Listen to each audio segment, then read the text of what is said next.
Hello friends, एक बार फिर से स्वागत है आप सभी का द उमंग के प्लेटफॉर्म पर। यह आपका सेट प्रैक्टिस का ये आपका दूसरा वीडियो है। पहला वीडियो हमने अपने YouTube channel the Umang platform पर के प्लेलिस्ट में डाल दिया गया है और आप उसमें से जाकर के उसे देख सकते हैं। तो आपका दूसरा वीडियो है आज का सेट प्रैक्टिस यानी क्यूज नंबर 2 में देखते हैं कि कैसा कैसा क्वेश्चन दिया गया है। आपका पहला क्वेश्चन ये दिया गया है, ये बहुत महत्वपूर्ण सारे क्वेश्चन है। पहला क्वेश्चन आपका ये दिया गया है कि निम्न में से कौन सा मूल अधिकार जो केवल भारतीय नागरिकों को ही क्या है प्राप्त है। ठीक है, तो हम आपको सबसे पहले बता दें कि केवल भारतीय नागरिकों को 5 तरह का जो अनुच्छेद है यानी कि अधिकार वो प्राप्त है। कौन कौन से? आपका हो जाता है, पहला हो जाता है 15, आपका पहला हो जाता है पहला आपका हो जाता है 15, दूसरा हो जाता है 16, 15, 16, 19, 29 और 30। ये 5 तरह के जो अधिकार है वो केवल भारतीयों को ही प्राप्त है, विदेशी नागरिकों को प्राप्त नहीं है। देखिए, अनुच्छेद 15 प्राप्त है, 16 प्राप्त है और 19 भी प्राप्त है, लेकिन अनुच्छेद और नहीं प्राप्त है। सिर्फ 5 ही जो ऐसे अधिकार है जो केवल भारतीय नागरिकों को ही प्राप्त है। इसका सही उत्तर ऑप्शन नंबर डी हो जाएगा। ठीक है, अगला क्वेश्चन, दूसरा नंबर क्वेश्चन देखते हैं। निम्न पर विचार करने के लिए बोला जा रहा है। क्या है भाई? राज्यसभा के सदस्यों का कार्यकाल 4 वर्ष का होता है। दूसरा में राज्यसभा अस्थायी सदन है और उस राज्यसभा सदस्य के लिए कम से कम 35 वर्ष की आयु पूरा होना चाहिए। तीसरा में है राज्यसभा एक अस्थायी सदन है, लेकिन इससे 1/4 सदस्य प्रति दूसरे वर्ष पद मुक्त होते हैं। तो आपका इसका हम आपको सबसे पहले बता देते हैं कि जो इसका राज्यसभा के सदस्यों का कार्यकाल 4 वर्ष का ना होकर बल्कि 6 वर्ष का होता है, तो ये आपका गलत हो जाएगा। उसके बाद राज्यसभा सदस्य कम से कम 35 वर्ष की आयु नहीं बल्कि 30 वर्ष की आयु पूरा होना चाहिए। आपका ये भी गलत हो जाएगा। तीसरा में राज्यसभा तो अस्थायी सदन है, लेकिन इसके 1/4 नहीं बल्कि 1/3 सदस्य प्रति दूसरे वर्ष क्या होते हैं? रिटायर होते हैं। इसका सारा 1, 2, 3 सारा इसका गलत हो जाएगा। इसका सही उत्तर ऑप्शन नंबर क्या हो जाएगा? डी, यानी कि इसका सारा गलत है। उसका नेक्स्ट क्वेश्चन तीसरा नंबर दिया हुआ है आपका कि धन विधेयक को राज्यसभा अधिकतम कितने दिनों तक रोक सकता है। तो सबसे पहले बता दें कि जो आपका धन विधेयक होता है, तो ये जो धन विधेयक है वो केवल लोकसभा में पेश किया जाता है। कहाँ पेश किया जाता है? तो केवल लोकसभा में ही पेश किया जाता है। अगर राज्यसभा में इसको भेजा जाता है तो अधिकतम वो 14 दिनों तक रोक सकते हैं। अगर इसे 14 दिनों तक पारित भी नहीं करती है, जो धन विधेयक है वो स्वतः पारित हो जाता है, केवल लोकसभा के द्वारा है। इसका सही उत्तर ऑप्शन नंबर ए हो जाएगा। उसका नेक्स्ट चौथा नंबर क्वेश्चन आपका ये दिया गया है कि कोई व्यक्ति उच्च न्यायालय का न्यायाधीश नियुक्त होने का पात्र कब होगा। तो 1 नंबर में दिया हुआ है और भारत राज्य क्षेत्र में कम से कम 10 वर्षों तक न्यायिक पद यानी जज के रूप में कार्य किया हो या लगातार 10 वर्षों तक उच्च न्यायालय या न्यायालयों में अधिवक्ता यानी वकील का काम किया हो। दूसरा नंबर में है उसकी आयु कम से कम 35 वर्ष की हो। आपका तो पहला तो ये तो सही है क्योंकि वो 10 वर्षों तक जज के रूप में काम किया हो या 10 वर्षों तक लगातार किसी न्यायालय में वकील के तौर पर काम किया हो। लेकिन दूसरा गलत आपका इसलिए हो जाता है क्योंकि वो जज यानी कि न्यायाधीश बनने के लिए आपका उम्र का कोई प्रावधान हमारे भारतीय संविधान में नहीं किया गया है। इसका सही उत्तर हो जाएगा केवल एक, यानी केवल एक ही इसका सही है। ठीक है, नेक्स्ट 5वां नंबर क्वेश्चन हम लोग बात करते हैं। 5वां नंबर क्वेश्चन आपका ये दिया गया है कि वित्तीय आपात उद्घोषणा का अनुमोदन करने वाले संकल्प सदन के दोनों सदनों में कितने माह के अंदर पारित हो जाना चाहिए। तो आपको बता दें कि सबसे पहले जो आपात होता है वो 3 तरह का आपात होता है। एक होता है राष्ट्रीय आपात, एक होता है वित्तीय और एक होता है राष्ट्रपति शासन। जो हमारा राष्ट्रीय आपात होता है उसको 1 माह के अंदर पारित करना होता है। ध्यान दीजिएगा, जो राष्ट्रीय आपात है वो आपका 1 महीना के अंदर पारित होना होता है क्योंकि ये बहुत सेंसिटिव ये आपात होता है। ठीक है, लेकिन हमसे पूछा जा रहा है वित्तीय आपात। वित्तीय आपात और राष्ट्रपति शासन ये दोनों 2 माह के अंदर संसद के दोनों सदनों के द्वारा पारित हो जाना चाहिए। इसका सही उत्तर ऑप्शन नंबर सी हो जाएगा, 2 माह। ठीक है, नेक्स्ट क्वेश्चन दिया हुआ है कि भारत में आपका पहली बार केंद्र सरकार के विरुद्ध लोकसभा में अविश्वास प्रस्ताव कब लाया गया था। तो सबसे पहली बार अविश्वास प्रस्ताव 1963 में लाया गया था। उस समय प्रधानमंत्री जवाहरलाल नेहरू थे। और एक और बड़ी बात बता दें कि 1962 में जब भारत और चाइना के बीच आपका युद्ध हुआ था उसी के ठीक 1 साल के बाद 1963 में जवाहरलाल नेहरू के संदर्भ में आपका अविश्वास प्रस्ताव उनके विपक्षी पार्टियों के द्वारा लाया गया था। तो इसका सही उत्तर ऑप्शन नंबर बी हो जाएगा। उसके बाद नेक्स्ट क्वेश्चन हम बात करते हैं 7 7वां नंबर क्वेश्चन ये दिया गया है कि राज्य के नीति निर्देशक तत्वों के प्रावधान के लिए किस अनुच्छेद में उपबंध किया गया है, ठीक है। और ए नंबर में दिया गया अनुच्छेद 37, बी नंबर में अनुच्छेद 38, सी नंबर में अनुच्छेद 39 और डी नंबर में इनमें से कोई नहीं। आपका डीपीएस की इंग्लिश में इसको बोला जाता है। डीपीएस के तत्वों का प्रावधान आपका अनुच्छेद 37 में दिया गया है, तो इसका सही उत्तर ऑप्शन नंबर ए हो जाएगा, ठीक है। उसके बाद अगला 8 नंबर क्वेश्चन आपका ये दिया गया है। 8 नंबर क्वेश्चन आपका ये है कि चलैया समिति का गठन ठीक किस वर्ष किया गया था। तो आपको बता दें कि जो चलैया समिति है इसका संबंध आपका कर से है, ठीक है। तो ये जो इसका गठन किया गया था वो 1991 में इसका गठन किया गया था, लेकिन अपना रिपोर्ट इसने कब सौंपा था, तो 1992 में सौंपा था। आपको आपसे अगर एक लाइन में पूछा जाए कि इसका गठन कब किया गया था, तो 1991 में, और इसने अपना रिपोर्ट कब सौंपा था, तो 1992 में। इसका सही उत्तर ऑप्शन नंबर बी हो जाएगा। उसका नेक्स्ट आपका 9 नंबर क्वेश्चन ये दिया गया है कि निम्न में से किस क्रांति का संबंध कोको उत्पादन या चमड़ा उत्पादन से। ए नंबर में है भूरी क्रांति, बी नंबर में है काली क्रांति, सी नंबर में है धूसर क्रांति और डी नंबर में आपका सुनहरी क्रांति यानी गोल्डन क्रांति। आपका चमड़ा उत्पादन का जो क्रांति है वो आपका उसको भूरी क्रांति बोला जाता है, ठीक है, ब्राउन क्रांति। इसका सही उत्तर हो जाएगा ऑप्शन नंबर ए। उसके बाद अगला क्वेश्चन देखते हैं 10 नंबर आपका क्वेश्चन ये दिया गया है, एक धन जो आसानी से विदेश से आता है और आसानी से चला भी जाता है यानी आसानी से खर्च भी हो जाता है, तो आपका किस प्रकार का मनी कहा जाता है। ए नंबर में है हॉट मनी, बी नंबर में है सॉफ्ट मनी, सी नंबर में है चिप मनी, डी नंबर में हॉट मनी, ठीक है। तो जो पैसा वैसा मनी जो आसानी से विदेश से आता है और आसानी से खर्च भी हो जाता है यानी चला भी जाता है, उसको हम हॉट मनी बोलते हैं। तो इसका सही उत्तर ऑप्शन नंबर डी हो जाएगा। उसका नेक्स्ट क्वेश्चन 11 नंबर क्वेश्चन ये दिया गया है आपका, गन्ने का उचित और पारिश्रमिक मूल्य अनुमोदित कौन करता है, यानी गन्ने का जो उचित मूल्य है वो किसके द्वारा अनुमोदित किया जाता है। ए नंबर में दिया गया है आर्थिक मामलों और पर कैबिनेट समिति, बी नंबर में है कृषि लागत और कीमतों के लिए आयोग, विपणन और निरीक्षण निर्देशन मतलब कृषि मंत्रालय, या कृषि उपज मंडी समिति। तो जो गन्ने का उचित मूल्य का प्रावधान अनुमोदित किया जाता है वो आपका कैबिनेट समिति के द्वारा यानी कि आर्थिक मामले पर कैबिनेट सचिव के द्वारा किया जाता है, ठीक है। और एमएसएमई के द्वारा कृषि लागत और कीमतों के लिए ये आयोग का गठन किया गया था। इसका सही उत्तर ऑप्शन नंबर ए हो जाएगा, ठीक है। इसको ध्यान दीजिएगा, ये बहुत देखिए VBA लिखा हुआ है, बहुत महत्वपूर्ण आपका क्वेश्चन है।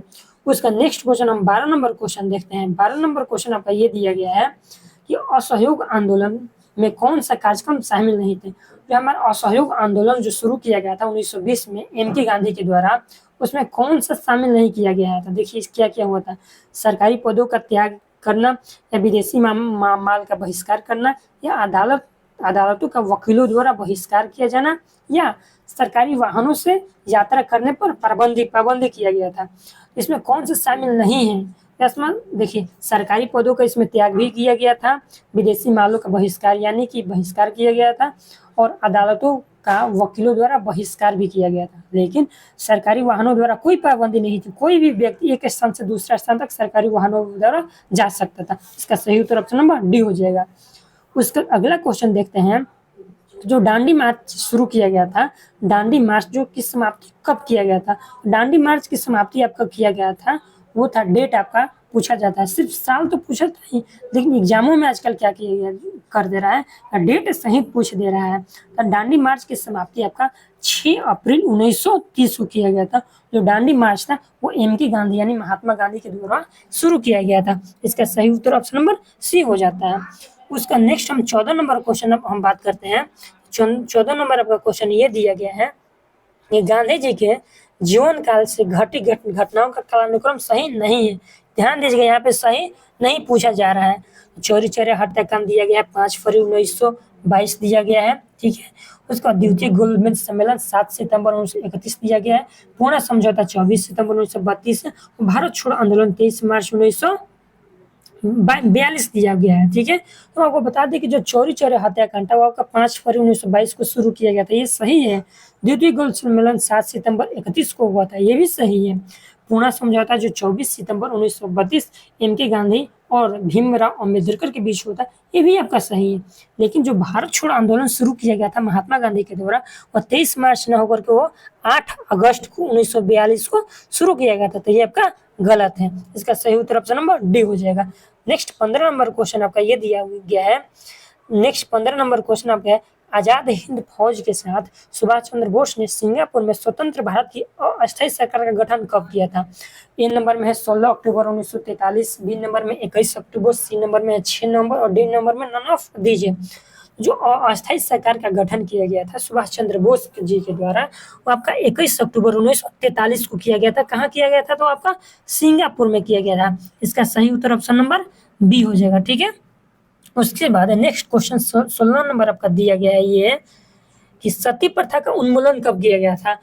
1828 का नियम 12 के द्वारा, या बी नंबर में 1829 के नियम 17 के द्वारा, या सी नंबर में 1828 के नियम 17 के द्वारा, या 1829 के नियम 12 के द्वारा। तो आपको बता दें कि जो सती प्रथा का उन्मूलन किया गया था लॉर्ड विलियम बेटिंग के शासनकाल में किया गया था। ये 1829 में नियम यानी भाग 17 के द्वारा ये आपका किया गया था। तो इसका सही उत्तर ऑप्शन नंबर बी हो जाएगा। और नेक्स्ट क्वेश्चन हम देखते हैं 17 नंबर। 17 नंबर आपका क्वेश्चन ये दिया गया है कि बहावियों के विद्रोह को कुचलने का श्रेय किस गवर्नर जनरल को जाता है? जो बहावियों का कुचलने का विद्रोह जो श्रेय है आपका लॉर्ड एलिंगटन को जाता है। ये बहुत बार आपका एग्जामों में आ चुका है। बहावियों के विद्रोह को कुचलने का प्रयास किसके द्वारा किया गया था? आपका लॉर्ड एल्गिन प्रथम के द्वारा। ठीक है, उसका नेक्स्ट क्वेश्चन हम 18 नंबर क्वेश्चन देखते हैं। 18 नंबर क्वेश्चन आपका ये दिया गया है कि त्रिपक्षीय संघर्ष में निम्न में से कौन राजवंश शामिल नहीं था? त्रिपक्षीय सम्मेलन आपका क्यों किया गया था? तो हम आपको बता दें कि जो त्रिपक्षीय सम्मेलन युद्ध हुआ था संघर्ष, ये आपका कन्नौज के लिए किया गया था। ठीक है, उस वक्त कन्नौज जो था वो मध्य प्रदेश में था, और कन्नौज एक बहुत बड़ा व्यापार की दृष्टि से यानी हर चीज या आक्रमण की दृष्टि से बहुत अच्छा एरिया था। तो कन्नौज के लिए त्रिपक्षीय युद्ध संघर्ष किया गया था। तो ए नंबर में है पाल वंश, बी नंबर में राष्ट्रकूट, सी नंबर में पल्लव और डी नंबर में प्रतिहार। तो आपको बता दें कि जो त्रिपक्षीय संघर्ष हुआ था उसमें पाल वंश की तरफ से धर्मपाल था, राष्ट्रकूट की तरफ से दंतेदुर्ग था, और प्रतिहार वंश की तरफ से ध्रुव था। ठीक है, और सी इसमें पल्लव वंश इसमें शामिल नहीं किया गया था। तो इसका सही उत्तर ऑप्शन नंबर सी हो जाएगा। ठीक है, ध्यान दीजिएगा इसको। नेक्स्ट 19 नंबर क्वेश्चन आपका बोल रहा है कि सिंधु घाटी सभ्यता के अंतर्गत शवों को दफनाने का अवशेष कहाँ से मिला है? इसमें शवों के सिर उत्तर की ओर, सॉरी, इसमें शवों के सिर किस दिशा में रखे जाते हैं? हम लोग को बता दें कि जो सिंधु घाटी सभ्यता में शवों को जो दफनाने की प्रथा थी यानी गाड़ने की प्रथा थी, आपका सिर को उत्तर दिशा में रखने की प्रथा थी। और आज भी बहुत सारे लोगों का शव दफनाने की प्रथा चली आ रही है, उसमें भी सिर को उत्तर दिशा की तरफ ही दफनाने का रखा गया है। ठीक है, तो इसका सही उत्तर ऑप्शन नंबर ए हो जाएगा। उसके बाद नेक्स्ट क्वेश्चन हम बात करते हैं 20 नंबर क्वेश्चन आपका दिया गया है किस बौद्ध संगीति में बौद्ध धर्म को दो संप्रदायों में विभाजित कर दिया गया था? तो जो बौद्ध संगीति है उसको दो भागों में, यानी एक हो गया था हीनयान और एक हो गया था हीनयान और दूसरा हो गया था महायान। दो भागों में कब विभाजित कर दिया गया था? तो आपका चौथा संगीति में। जो चौथा बौद्ध संगीति हुआ था वो जम्मू कश्मीर यानी कुंडल ग्राम में, उसमें आपका हीनयान और महायान दो भागों में विभक्त कर दिया गया था। तो इसका सही उत्तर ऑप्शन नंबर डी हो जाएगा। उसका नेक्स्ट क्वेश्चन हम 21 नंबर क्वेश्चन देखते हैं।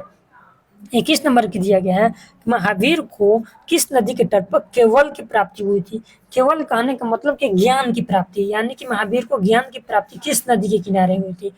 तो महावीर को ज्ञान की प्राप्ति ऋजुपालिका नदी के किनारे हुआ था।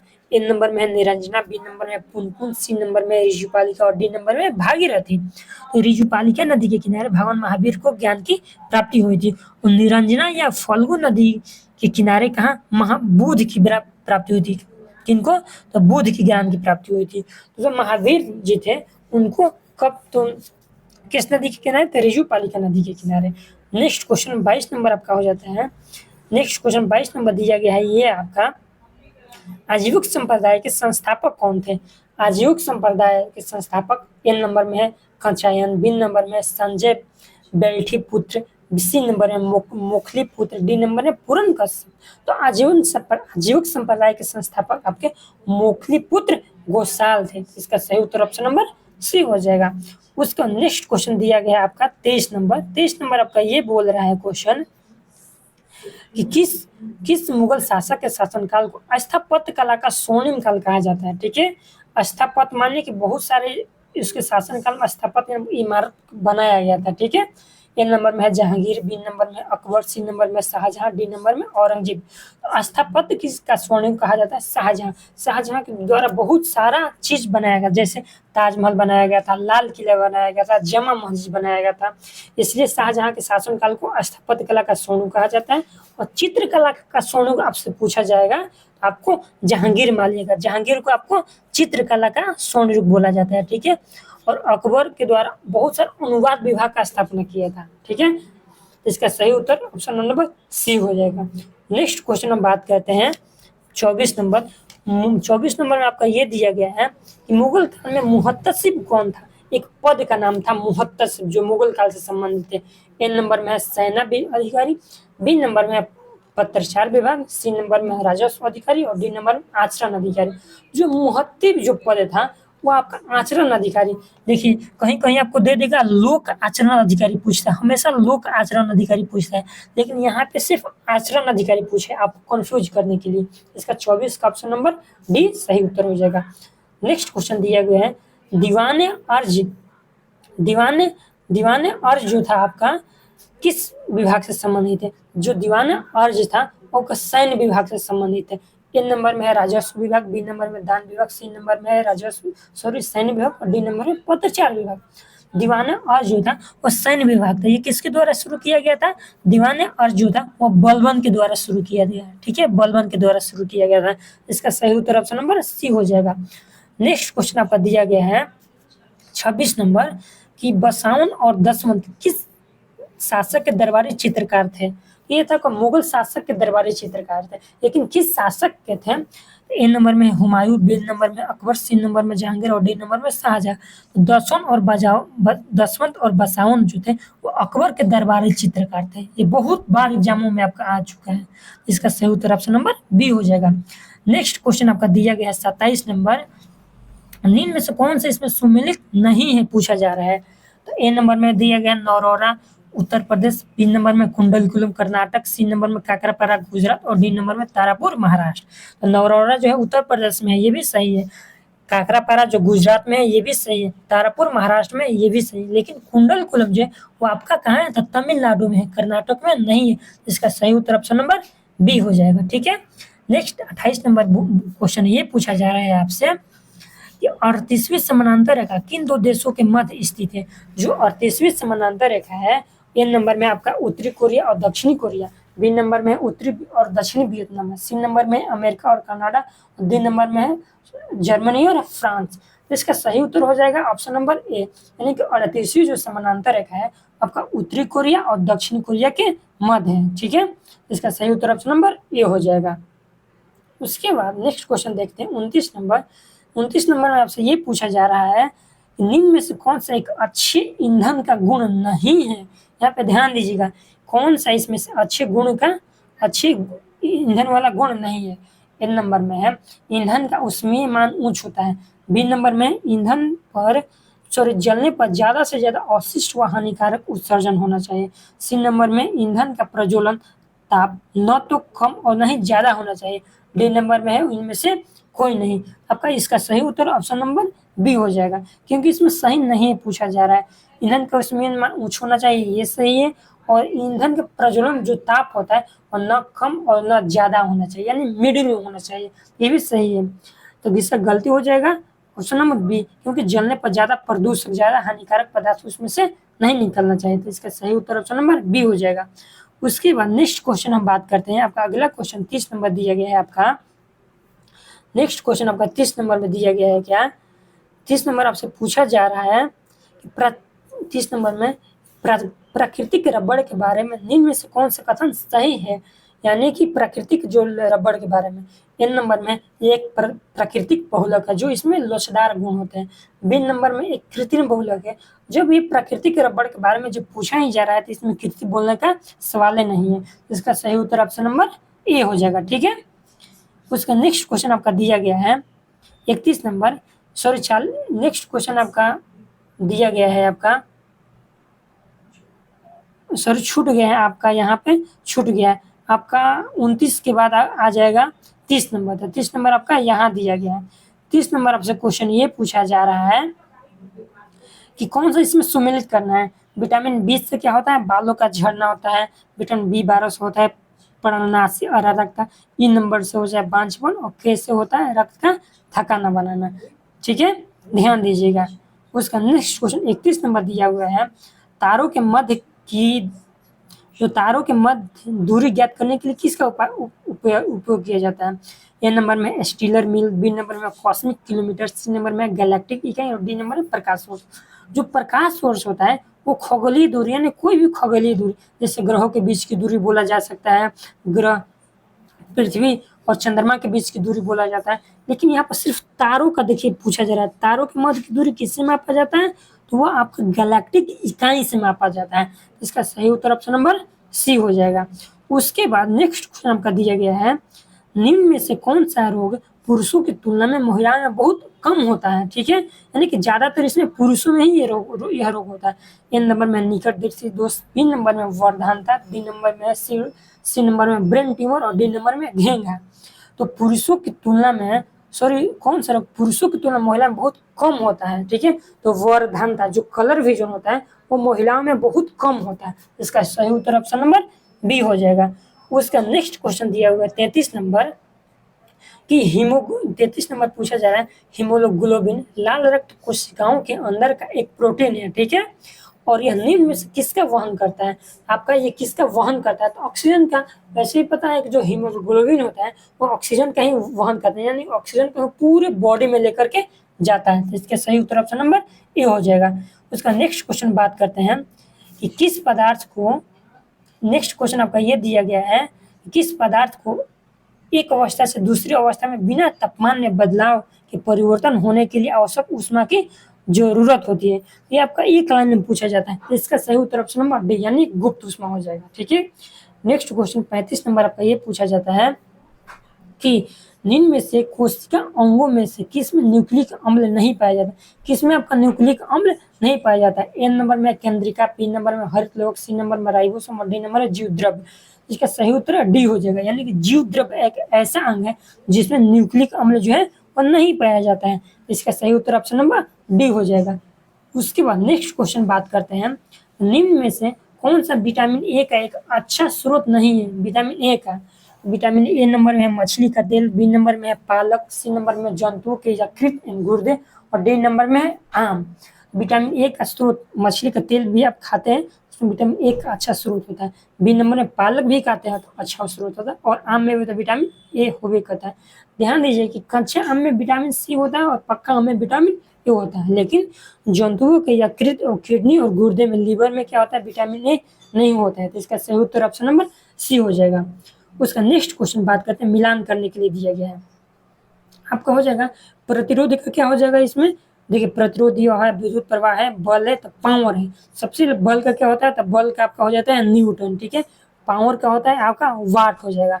तो विद्युत धारा, विद्युत प्रवाह का हो जाएगा एम्पियर, और प्रतिरोध का हो जाएगा ओम। ठीक है, ध्यान दीजिएगा इसको। उसका नेक्स्ट 38 नंबर क्वेश्चन आपका दिया गया है, धातुओं में आपका सबसे कम घनत्व वाला तत्व कौन सा है। आपका अकॉर्डिंग टू ऑप्शन के अनुसार आपसे इसमें ए नंबर में है सोडियम, बी नंबर में लिथियम, सी नंबर में पारा, डी नंबर में कॉपर। तो अकॉर्डिंग टू आपका क्वेश्चन के अनुसार आपसे पूछा जा रहा है, इसमें लिथियम जो है सबसे कम घनत्व वाला तत्व है। ठीक है, पारा से भी कम इसमें होता है। सही उत्तर ऑप्शन नंबर बी हो जाएगा। उसके बाद नेक्स्ट क्वेश्चन आपका ये दिया गया है 39 नंबर तो हमने अभी भी करा दिया है। प्राकृतिक रबड़ में कौन सा कथन सही है, तभी यह प्राकृतिक बहुलक होता है, यह लोचदार इसमें गुण पाए जाते हैं।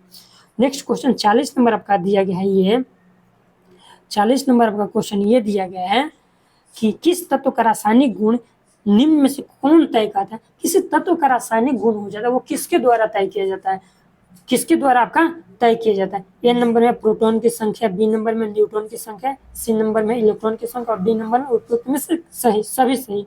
तो जो रासायनिक गुण होता है वो आपका इलेक्ट्रॉनों की संख्या के द्वारा ही तय किया जाता है। इसका सही उत्तर ऑप्शन नंबर सी हो जाएगा।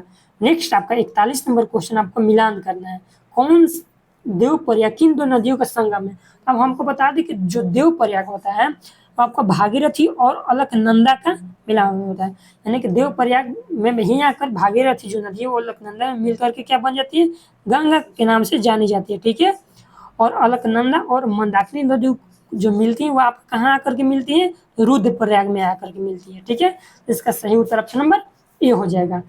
नेक्स्ट आपका क्वेश्चन 42 नंबर ये दिया गया है कि निम्नलिखित में से किस राज्य से कर्क रेखा बीचों बीच गुजरती है। आपको बता दें कि जो कर्क रेखा है वो भारत के 8 राज्यों से होकर गुजरती है। कितने राज्यों से होकर गुजरती है, 8 राज्यों से होकर के गुजरती है, जिसमें से आपका किस राज्य को बीचों बीच काटती है। अगर आप भारत का मैप देखिएगा, जो मध्य प्रदेश राज्य है उसको जो कर्क रेखा वो बीचों बीच क्या करती है, काट देती है। तो इसका सही उत्तर ऑप्शन नंबर सी हो जाएगा। ठीक है, उसके बाद नेक्स्ट क्वेश्चन हम देखते हैं 43 नंबर, निम्न में से कहाँ सर्वाधिक जैव विविधता पाई जाती है। सबसे ज्यादा जैव विविधता किस क्षेत्र में पाई जाती है। ए नंबर में सवाना घास स्थल, बी नंबर में टुंड्रा वायोम, बी सी नंबर में उष्णकटिबंधीय वर्षावन और डी नंबर में मैंग्रोव वन। तो सबसे ज्यादा जैव विविधता आपका कहाँ पाई जाती है, तो सबसे ज्यादा जैव विविधता सवाना घास के मैदान में पाई जाती है। ठीक है, कहाँ पाई जाती है, तो सवाना घास के मैदान में पाई जाती है। इसका सही उत्तर ऑप्शन नंबर ए हो जाएगा। नेक्स्ट क्वेश्चन 34 नंबर आपका है, कौन सा सुमेलित नहीं इसमें पूछ रहा है। तो ए नंबर में बांधवगढ़ महाराष्ट्र में आपका है ये है, उसका बांदीपुर कर्नाटक, डी नंबर में सिंपलपाल उड़ीसा और रोहिला राष्ट्रीय उद्यान कहाँ है, तो गुजरात में दिया गया है। आपका बांधवगढ़ जो राष्ट्रीय उद्यान है वो आपका कहाँ है, तो आपको बता दें कि जो बांधवगढ़ है वो बांधवगढ़ मध्य प्रदेश में है, राष्ट्रीय उद्यान बांदीपुर कर्नाटक में है, सिंपलपाल उड़ीसा में। लेकिन जो रोहिला राष्ट्रीय उद्यान है वो गुजरात में न होकर के कहाँ है, यूपी यानी उत्तर प्रदेश में है। तो इसका सही उत्तर ऑप्शन नंबर बी हो जाएगा। नेक्स्ट क्वेश्चन 45 नंबर देखते हैं आपका कि निम्नलिखित में से कौन सा शीत महासागरीय जलधारा नहीं है, यानी कि वो गर्म जलधारा है कौन सा। तो बेंगुला जो है वो एक ठंडी जलधारा है, हम्बोल्ट भी ठंडी जलधारा है और लेब्राडोर भी ठंडी जलधारा है। लेकिन अलगुहास जो है वो एक गर्म जलधारा है और हिंद महासागर का है। ठीक है, अलगुहास और मोजाम्बिक जो होता है वो एक गर्म जलधारा होता है और हिंद महासागर का आता है। तो इसका सही उत्तर ऑप्शन नंबर डी हो जाएगा। नेक्स्ट क्वेश्चन आपका 46 नंबर दिया गया है कि भारत के किस नदी को दक्षिण की गंगा बोला जाता है। ए नंबर में गोदावरी, बी नंबर में कावेरी, सी नंबर में वैगई और डी नंबर में कावेरी। तो दक्षिण की गंगा, यहाँ पे 2 क्वेश्चन निकल कर आता है। दक्षिण की गंगा कावेरी को बोला जाता है, दक्षिणी गंगा बोला जाता है आपका महानदी को बोला जाता है। ठीक है, दक्षिण की Ganga option number B Kaveri सही है। नेक्स्ट क्वेश्चन आपका 47 नंबर आपका क्वेश्चन ये हो जाएगा कि प्रशांत महासागर में पूछ रहे कि प्रशांत महासागर में रिंग्स ऑफ फायर किसके लिए जाना जाता है। ध्यान दें, रिंग्स ऑफ फायर में आग तो होता है लेकिन यहाँ आग से रिलेटेड नहीं होता है।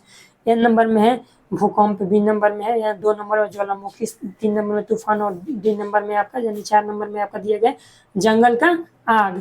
इसका सही उत्तर हो जाएगा, यानी कि रिंग्स ऑफ फायर का मतलब क्या होता है, तो भूकंप और ज्वालामुखी होता है, आग नहीं होता है। यहाँ पर ध्यान दीजिएगा, प्रशांत महासागर में पाया जाता है। ये भी क्वेश्चन पूछा जाता है कि रिंग्स ऑफ फायर किस महासागर में पाया जाता है, तो प्रशांत महासागर में। इसका संबंध भूकंप और ज्वालामुखी से। इसका सही उत्तर ऑप्शन 1 और 2 हो जाएगा, यानी कि बी नंबर हो जाएगा। उसके बाद नेक्स्ट क्वेश्चन हम देखते हैं आपका। नेक्स्ट क्वेश्चन आपका इतना ही, 47 क्वेश्चन ही दिया गया है। उम्मीद करते हैं कि सारा क्वेश्चन आपको अच्छी तरह से समझ में आया होगा, जितने भी हमने आपको बताए हैं। आज के लिए इतना ही, मिलते हैं अगले वीडियो के साथ।